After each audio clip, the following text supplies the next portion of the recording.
السلام علیکم بیٹا، کیسے ہیں آپ لوگ؟ جیسا کہ آپ جانتے ہیں کووڈ-19 کی وجہ سے دوبارہ سے پھر کالجز بند ہو گئے ہیں اور ہم نے آن لائن کلاسز لینی ہیں، اور میں آپ کو حصہ نثر پڑھا چکی ہوں، مکمل ہمارا ہو چکا ہے اور حصہ نظم بھی ہم نے پڑھ لیا ہے۔ میں آپ کو دوبارہ ریوائز کرواؤں گی اور کچھ چیزیں، لیکن ہم حصہ غزل پڑھ رہے تھے اور اردو بھی کا بھی سلیبس ہمارا تقریباً مکمل ہے۔ اور آج میں آپ کو غزل، ہم میر تقی میر کی غزل پڑھ چکے ہیں اور آج ہم پڑھیں گے حیدر علی آتش کی غزل۔ سب سے پہلے تو ہم ان کا تھوڑا سا تعارف میں آپ کو بتاتی ہوں۔ حیدر علی ان کا نام تھا اور آتش ان کا تخلص ہے۔ فیض آباد میں پیدا ہوئے اور ان کے جو والد تھے وہ نواب شجاع الدولہ کے زمانے میں فیض آباد آئے، اور ان کی تعلیم و تربیت کا مناسب بندوبست نہیں ہو سکا کیونکہ ان کے والد بہت چھوٹے تھے یہ ابھی، تو ان کے والد کا انتقال ہو جاتا ہے۔ اور ان کا خاندان بزرگوں کا خاندان تھا، فقیری کے ساتھ ساتھ پیری مریدی کا سلسلہ بھی موجود تھا، اس لیے ان کی شاعری میں فقر و استغنا کا رنگ موجود ہے، اور ظاہر ان کا کوئی ذریعہ معاش نہیں تھا۔ اور ان کے شاگرد جو ہیں بہت زیادہ ہیں، اور جو بہت مشہور ہیں نواب مرزا شوق، پنڈت دیا شنکر نسیم وغیرہ ہیں، اور ان کا ایک ہی دیوان ہے جس میں ان کا سب کلام موجود ہے۔ ان کا تعلق دبستان لکھنؤ سے ہے، جس سے کہ دو مکتبہ فکر ہیں، دبستان دہلی اور دبستان لکھنؤ۔ ہم نے میر تقی میر کی شاعری پڑھی تو ان کا تعلق دہلی سے تھا اور ان کا تعلق لکھنؤ سے ہے۔ ان کی غزلوں میں تغزل موجود ہے، بیشتر خوبیاں، اور اس کے بعد آزاد خیالی، قلندری کا رنگ موجود ہے۔ آپ کو ان کی شاعری میں توکل کے مضامین ملیں گے، اور سب سے بڑی بات یہ ہے کہ وہ اپنے جذبات کو بہت خوبصورت انداز میں اور نہایت مؤثر انداز میں ادا کرتے ہیں، ٹھیک ہے۔ اور آپ جانتے ہیں کہ آج ہم پہلا شعر میں آپ کو بتاتی ہوں، میں آپ کو مفہوم بتاؤں گی، ٹھیک ہے۔ اور آپ جانتے ہیں کہ حصہ غزل میں سے بھی آپ کو 10 نمبر کا سوال آئے گا، اور کسی بھی شاعر کی غزل کے 3 شعر دیے جائیں گے، اور 9 نمبر تشریح کے ہوں گے اور 1 نمبر شاعر کے نام کا ہوگا، ٹھیک ہے۔ اور جیسے کہ آپ جانتے ہیں غزل کا پہلا شعر ہم قافیہ اور ہم ردیف ہوتا ہے، اسے مطلع کہا جاتا ہے، اور آخری شعر جس میں شاعر اپنا نام استعمال کرتا ہے، اپنا تخلص استعمال کرتا ہے، غزل کا مقطع کہلاتا ہے۔ میں نے آپ کو مطلع بھی کروایا ہوا ہے، مقطع بھی کروایا ہوا ہے، اور غزل کے جو درمیان کے اشعار ہیں ان کے بارے میں میں آپ کو بتا چکی ہوں کہ انہیں کیا کہا جاتا ہے، تو آپ جانتے ہوں گے۔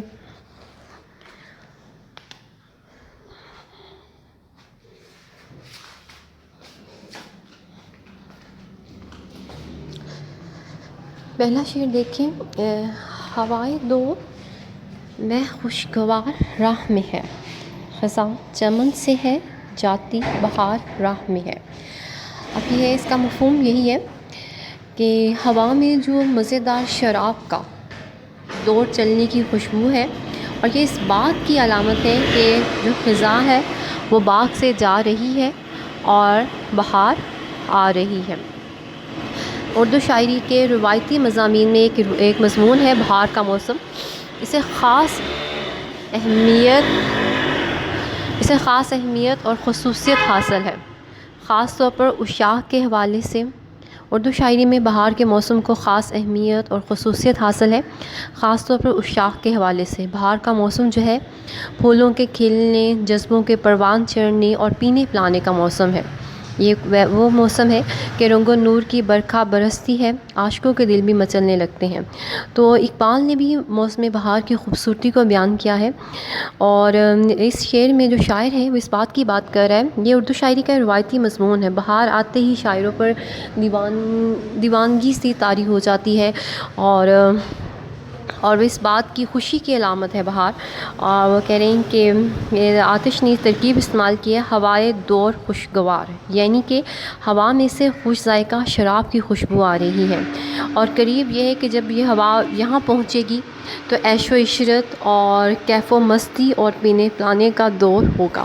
خزاں کے موسم کی جو وحشت ہے، اجاڑ پن ہے، یہ سب کچھ ختم ہو جائے گا، اور جو درخت ہیں وہ سبز قبائیں اوڑھ لیں گے، ہوا سے رنگ ٹپکنے لگ جائے گا،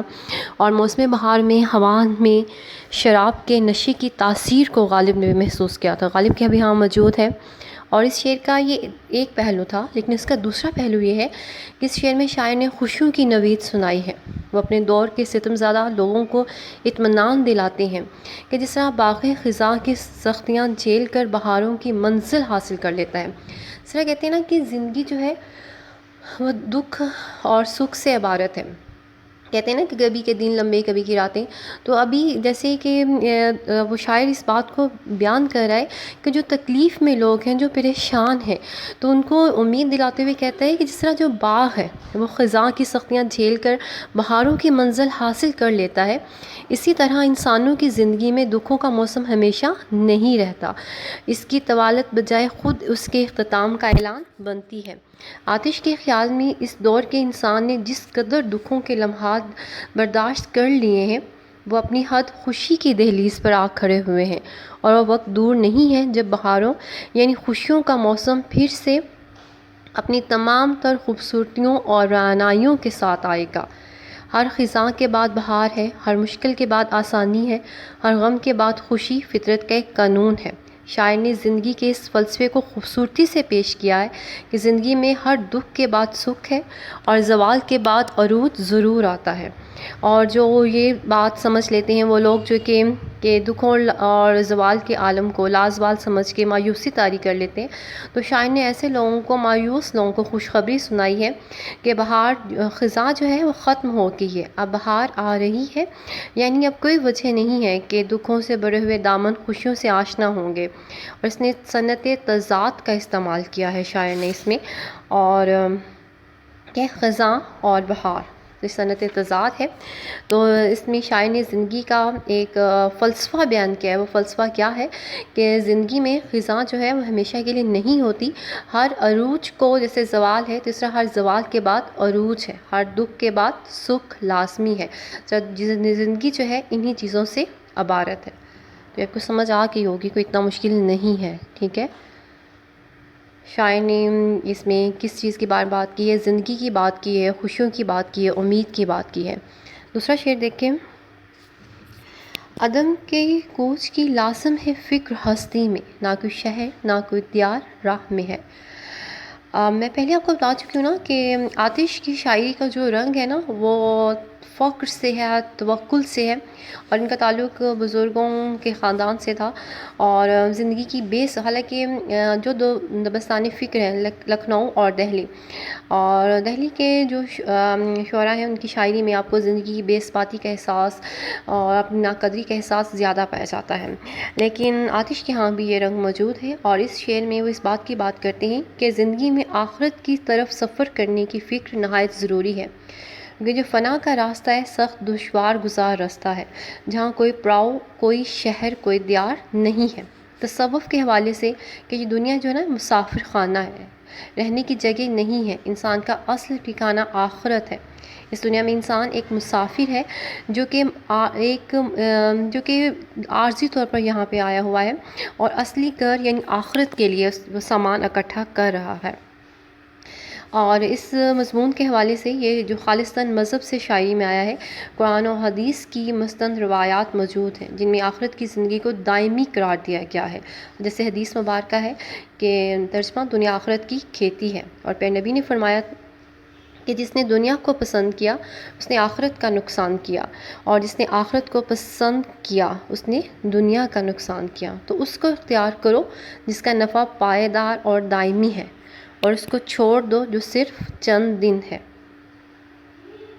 جیسے شاعر نے کہا تھا کہ ایک دن مرنا ہے آخر موت ہے، کر لے جو کرنا ہے آخر موت ہے۔ تو یہ بات طے ہے کہ انسان نے اس دنیا سے چلے جانا ہے، تو جو آخرت کا گھر ہے، وہ آخرت کی جو زندگی ہے وہ ہمیشہ کے لیے ہے، وہ دائمی ہے، تو انسان کو اس کے لیے فکر کرنی چاہیے، اور اس دنیا میں انسان کی حیثیت ایک مسافر کی ہے جو کہ چند لمحوں کے لیے اس دنیا میں آتا ہے، پھر اپنے آخری گھر کی جانب، اپنے اصل گھر کی جانب چلا جاتا ہے۔ تو ظاہر ہے اس دنیا میں انسان کو، اس دنیا میں دائمی زندگی کے لیے انسان کو یہاں پہ جتنا بھی وقت ہے اس پہ کیا کرنا چاہیے کہ زیادہ راہ اکٹھا کرنا چاہیے۔ تیسرا شعر دیکھیں، نہ بدرکا ہے نہ کوئی رفیق ساتھ اپنے، فقط عنایت پروردگار راہ میں ہے۔ متروکہ کہتے ہیں رہنما کو، رفیق کہتے ہیں دوست کو، اور پروردگار اللہ تعالیٰ کی مہربانی۔ شاعر کہہ رہے ہیں کہ آخرت کے سفر میں اللہ کی مہربانی اور عنایت کے سوا کوئی دوسرا رہنما یا ساتھی ہمارے ساتھ نہیں ہوگا۔ اب یہ جو پہلا شعر کا تسلسل ہے،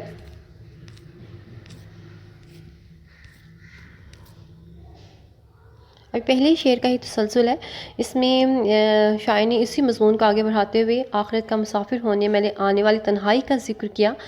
اور کہ اس کٹھن سفر میں نہ تو کسی کی مدد میسر آئے گی، نہ کوئی رہنما ہوگا جو انسان کو اس رستے کی مشکلات کے بارے میں رہنمائی کر سکے۔ اور اسلامی نقطہ نظر کے اس شعر میں شاعر نے خوبصورت عکاسی کی ہے کہ اس دن کوئی بوجھ اٹھانے والا دوسرے کا بوجھ نہیں اٹھا سکے گا، اور تمام رشتے ناطے سب بیکار جائیں گے، صرف اللہ کی رحمت ہماری مدد کرے گی، اور اللہ کی رحمت ہی کے سہارے انسان